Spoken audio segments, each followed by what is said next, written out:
Bonsoir mesdames et messieurs et mesdemoiselles, j'espère que vous allez bien. Aujourd'hui, jeudi 19 décembre 2024, la défense russe a abattu plus de 80 drones et plus de 6 missiles de longue portée américains, attaque MS. Et on nous informe que dans la région de Rostov, la chute des débris de ces objets abattus ont provoqué un incendie, bref, et que les pompiers rapidement ont été appelés, puis ils ont su contenir, n'est-ce pas, l'incendie, et donc ils l'ont éteint. C'est que le gouverneur de la région de Rostov nous informe. C'est une nouvelle provocation de la Russie. Et je crois que dans les jours à venir, il y a quelque chose qui va se passer. Je crois forcément à cela, parce que c'est maintenant œil pour œil, dent pour dent. C'est la série qui continue. Et donc, on est très loin de la fin de cette situation conflictuelle qui oppose la Russie à l'Occident sur le territoire ukrainien. Ça, c'est très important, mesdames et messieurs. Voilà. Donc, on nous informe que, bref, incendie dans la raffinerie, d'accord, dans une raffinerie russe frappée par un drone ukrainien. Donc, ça c'est selon ce qu'on nous dit. Ouais, donc, voilà. Et le gouverneur de la région nous dit que la quasi-totalité des cibles, c'est-à-dire des objets qui ont été envoyés, des objets volants qui ont été envoyés, la défense russe les a détruits. Mais comme je ne cesse de vous dire, en fait, quand on envoie comme ça des drones dans l'espace, ça a double conséquence. Que ce soit du côté russe ou du côté ukrainien, ça a double conséquence.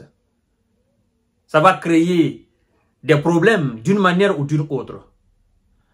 Le problème, c'est que lorsque la cible, le missile ou le drone n'est pas abattu, effectivement, va toucher sa cible et va créer un grand nombre de dégâts.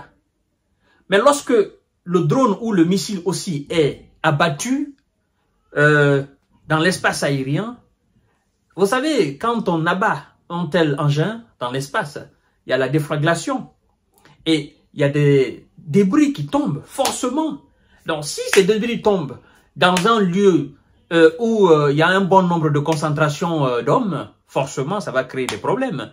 Ou si ça tombe dans un endroit où voilà, les maisons sont denses, mais ça va créer des problèmes. Si ça tombe aussi dans une cour ou sur un entrepôt, ça va créer des problèmes. C'est pourquoi je dis ça a double conséquence au fait.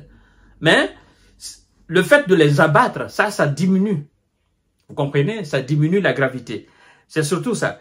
Des attaques de drones et de missiles ukrainiens sur la région russe de Rostov ont été neutralisées, mais ont brièvement provoqué un incendie dans une raffinerie de pétrole, a fait savoir le gouverneur local, Yuri Sluizar, jeudi matin, aujourd'hui matin donc. La région de Rostov, frontalière de l'Ukraine, a été soumise à une attaque massive de l'ennemi, a-t-il déclaré sur Telegram vers 6 heures, heure locale. Les forces ukrainiennes ont employé plus d'une trentaine de drones et 3 missiles américains attaque MS, a-t-il précisé aussi, ajoutant que les services de la défense aérienne russe étaient activés dans plusieurs villes de la région. Donc ça, c'est uniquement dans la région de Rostov. 30 drones et effectivement des missiles de longue portée. Ça, c'est uniquement dans la région de Rostov. Et maintenant, alors que la plupart des cibles aériennes ont été neutralisées et un incendie s'est déclaré dans une raffinerie de pétrole, après l'intervention des pompiers, le feu a été rapidement éteint. A fait savoir Monsieur Sluizar, plus tard, celui, le gouverneur. Il a également annoncé qu'une personne avait été envoyée à l'infirmerie, c'est-à-dire touchée, blessée, suite à la chute des fragments de drones. Maintenant, du côté du ministère de la Défense russe, globalement, sur l'ensemble du territoire russe, ce qui a été fait la nuit dernière, donc c'est que la défense anti-aérienne, anti-missile a fait, c'est ce que nous allons toucher maintenant. C'est pourquoi on dit, de son côté, le ministère de la Défense russe a déclaré que les attaques de drones tentées par Kiev avaient été déjouées. La défense aérienne russe a détruit plus de 80 drones. Donc, à l'échelle du pays, notamment dans la région de Rostov, selon Moscou, effectivement, la plus grande part de cette attaque et donc de ces missiles et de ces drones ont été effectués dans la région frontalière de la Russie qu'on appelle Rostov. Donc, bon, les hommes de M. Zelensky n'ont pas grand chose à envoyer dans les autres régions, hein, très reculées. Ça se passe au niveau des régions frontalières. Et c'est là où surtout la Russie aussi renforce de façon considérable, d'accord, la défense aérienne.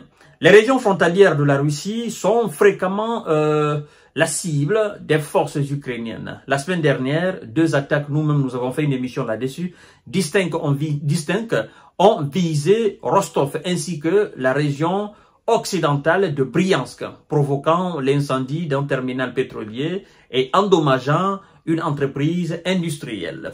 Et donc, voilà, c'est pourquoi moi je dis tout simplement que ce gars n'est pas dans une perspective de paix. Tu ne peux pas demander la paix ou vouloir la paix tout en essayant de toucher le territoire russe avec des armes occidentales. Monsieur Zelensky ne veut pas de paix dans son pays. C'est ça la réalité. Il ne veut pas de paix. Il aime cette condition-là. Autant ça dure, lui, il est toujours maintenu à la tête de l'État. Je ne sais pas si vous comprenez. En tant qu'il y a cette situation conflictuelle à l'Ukraine, M. Zelensky, même si ça prend 100 ans, M. Zelensky, s'il a longue vie, il va rester 100 ans à la tête de l'État. Parce que dans de telles conditions, ben, écoutez, avec la loi martiale et machin, il va toujours dire que les conditions d'organisation d'élections ne sont pas encore réunies. Donc, il ne veut pas de paix. Il ne veut pas de paix. C'est ça la réalité. Il va dire, bon, écoutez, nous avons des citoyens qui sont sur les territoires occupés par la Russie. Ces citoyens ne peuvent pas voter. Et donc, il faudrait que tous ces citoyens puissent aller voter aisément dans les urnes, dans les bureaux de vote. Sinon, on ne peut pas organiser les élections dans l'insécurité. C'est ce qu'il va toujours dire. Et c'est pourquoi il ne veut pas quitter la tête de l'État. Parce qu'il tire profit de cette situation-là. Je ne sais pas si vous comprenez au fait. Ça l'arrange énormément. Et ça arrange aussi ses petits copains qui tournent aux États-Unis, en Europe avec lui. Ça leur fait plaisir. Ils s'enrichissent énormément. Ils se font beaucoup d'argent, n'est-ce pas, dans le dos, effectivement, des différents contribuables des différents pays de l'ex-Soudan. C'est ça, la réalité. Donc, je ne sais pas si les Occidentaux ont compris cela ou pas. Bon, à mon avis, certains ont compris.